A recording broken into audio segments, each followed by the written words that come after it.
So guys, we have our Hulk figure on the timeline. Now to scale it, go to filters, or from up here select the filters, then click on this plus icon, search for size, position and rotation, single left click. Let's try to scale it. As you can see, it's scaling as a whole, but suppose we want to scale it only on x-axis or horizontally.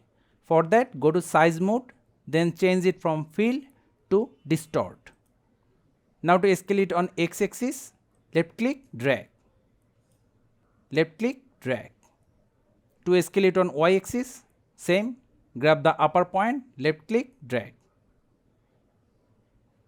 See, it's really that simple. So guys, that's how easily we can scale an object or a video on a specific direction in Shotcut. Thank you guys for watching. Have a good day.